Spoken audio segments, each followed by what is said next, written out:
Sir చెప్పండి sir, ఇంకా త్వరలోనే ఎన్నికలు రాబోతున్నాయి. గడిచిన ఈ 5 ఏళ్లలో వైసీపీ పాలన మీకు ఎలా అనిపించింది? ఏ రంగం ఒక రంగం అనే కాదు, ఏ రంగాలు ఎత్తుకుని అన్ని తప్పులు చేస్తా ఉన్నాడు. ఎందుకో మరి అసలు ఒక రైతు వారీగా అయితే మరి మేము రైతులండి, మా రైతు వారీగా ఏం చేశాడు? మాకు 13,500 ఇచ్చింది, అది రైతు భరోసా అంటారు. ఏమి ఇలా సబ్సిడీ ఇంతకుముందు డ్రిప్ కానీ ఇంతకుముందు మా పైపులు కానీ ఇవన్నీ ఇస్తున్నారు, స్ప్రింక్లర్లు స్ప్రేయర్లు రకరకాలు ఇస్తున్నారు.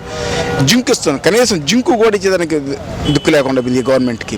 మరి ఇంత దారుణంగా ఇంత దిగదారిపోయి రాజకీయం చేస్తాం. మరి ఈ కేసులు మామూలుగా ఎందుకు కేసులు ఒకరి మీద పెట్టుకోవటం, ఏమన్నా కొంచెం కూడా పద్ధతి అసలు కొంచెం కూడా ఆస్కారం లేకుండా చేస్తున్నాడు. ఇంకా రోడ్లు ఎక్కడ పట్టుకున్న గొంతలు ఒకసారి చూడండి, పొదలకూరు, రాపూరు, నెల్లూరు, సోమశిల ఈ రోడ్లు చూడండి, ఒక ఎన్ని గొంతలు పడిపోయి ఉన్నాయి. సార్ చెప్పండి సార్, ఇంకా త్వరలోనే ఎన్నికలు రాబోతున్నాయి. గడిచిన 5 ఏళ్లలో వైసీపీ పాలన ఎలా అనిపించింది? వైసీపీ పాలన చాలా దారుణంగా ఉంది. మేము వ్యవసాయం చేసుకుంటుంటాము, వ్యవసాయపరంగా ఇబ్బందిగానే ఉంది. పోతే విద్యాపరంగా కూడా ఉన్న చెప్పుకుంటున్నాడు.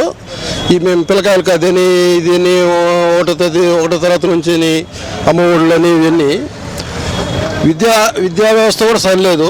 బాగా చదువుకున్న పిల్లలకు కూడా ఉద్యోగాలు కానీ మంచి ఏదైనా చూపెట్టిన జాబ్ పరంగా కానీ ఏం లేకుండా ఉన్నాయి. పోతే నారాయణ సార్ గురించి, నారాయణ సారు బాగా విద్యా వ్యవస్థలో చూస్తున్నాడు. ప్రజాసేవ సంకల్పంతో అతను ముందుకు వస్తున్నాడు. మంచి వ్యక్తి నారాయణ సార్. నెల్లూరు ఖచ్చితంగా గెలుస్తారు. Okay sir. TP CM Chandrababu Naidu పక్కా అది మటుకు వాస్తవమైన మాట. పబ్లిక్లోకి వెళ్ళిపోయింది, మెసేజ్ వెళ్ళిపోయింది. చంద్రబాబు నాయుడు డిక్లేర్. అలాగే నెల్లూరు సిటీకి సంబంధించి చెప్పండి అన్న, నారాయణ సార్ ఈసారి గెలిచేదానికి అవకాశం ఉందా? ఇది మాది ఉదయగిరి. మా బొల్లేని రామారావు గురించి చెప్పమంటే చెప్తా. మా ఇతాబు బొల్లేని రామారావు ఎమ్మెల్యే. అంటే ఏంటి తెలుగుదేశం పార్టీకి అంతగా అనుకూలించే అంశాలు ఏమున్నాయి? వైసీపీలో అభివృద్ధి లేదు, ఎవడు పని చేసి బతికేదానికి అవకాశాలు లేవు, అన్ని ఇబ్బందులే వచ్చినాయి. అమ్మఒడని బటన్ నొక్కుతాడు, పడేటోడు పడితే లేదా పన్నోడు పడవు. అట్లా కాంట్రాక్టర్ పనులు ఏం లేవు, 10 మందికి పని చేపించే పనులు లేవు. అమ్మఒడని జనాన్ని అభివృద్ధి చేసే మార్గం లేదు, సోమవారపోతులు చేశాడు. ఓకే, థ్యాంక్స్ అన్న. మాకు ఏ ప్రభుత్వం మంచి ప్రభుత్వం కావాలా, సంక్షేమ పథకాలు అందరికి అందాలా. సంవత్సరాల బడి రాజధాని కోసం ప్రాణాలు ఇస్తున్నారు వాళ్ళు, అదేమనుకోలే. రాజధాని కాకముందు ప్రభుత్వం వచ్చిన కాకముందు మాకు అమరావతి కావాలన్నాడు, అది వచ్చిన తర్వాత దాన్ని ఆటకెక్కిచ్చాడు. అందుకని ప్రజలంతా కోరుకుంది అమరావతి రాజధాని కావాలా, డెవలప్ కావాలా అని కోరుకుంటున్నారు. అలాగే నెల్లూరు సిటీ సంబంధించి చెప్పండి అన్న, ఈసారి నారాయణ సార్కి గెలిచే అవకాశం ఉందంటారు? మాది రూరల్ నియోజకవర్గం, కోటమిరెడ్డి గెలుస్తారు. అది అంటే కోటమిరెడ్డి గారికి అనుకూలించే అంశాలు ఏమున్నాయి? ఆయన ఒక మాట చెప్తే ఆయన నేరుగా వచ్చేస్తాడు. అది చిన్న పెద్ద తేడా ఉండదు ఆయనకి. ఒక పేదవాడింటికి పోదామని ఉండదు, ఒక ధనవంతుడు పోదామని ఇంటికి ఉండదు. పేదవాడింటికి ఎక్కువ వస్తాడు ఆయన, అదే ఆయన లెక్క. అది ఓకే, థ్యాంక్స్ అన్న. ఇంకా త్వరలోనే ఎన్నికలు రాబోతున్నాయి. గడిచిన 5 ఏళ్లలో వైసీపీ పాలన ఎలా అనిపించింది? వైసీపీ పాలన భయపడతా ఉంది. ఎందుకంటే ఈ జనాలు వచ్చే జనాల్ని చూసి బాత్రూంలో కూర్చొని కోలుకొని ఏడుస్తున్నాడు సైకో జగన్మోహన్ రెడ్డి.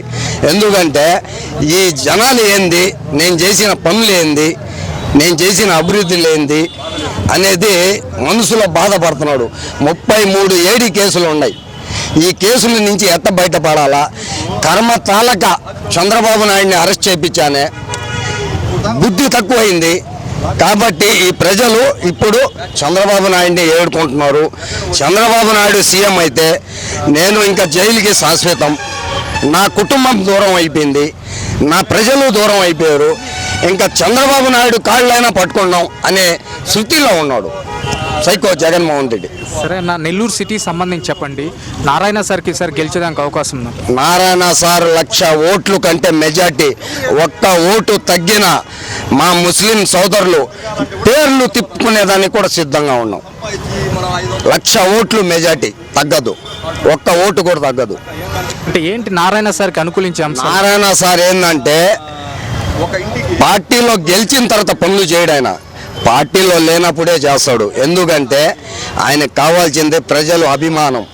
డబ్బు కాదు, బంగారు కాదు, భూ కబ్జాలు కాదు. నారాయణ గుణం ఏ ఎమ్మెల్యేకి రాదు, ఏ మినిస్టర్కి రాదు, ఏ మంత్రికి రాదు. నారాయణ అంటే నారాయణ. ఏడుకొండలోడ వెంకటరమణ ఎట్ట అంటే నారాయణ సార్ అట్ట. థ్యాంక్స్ అన్న.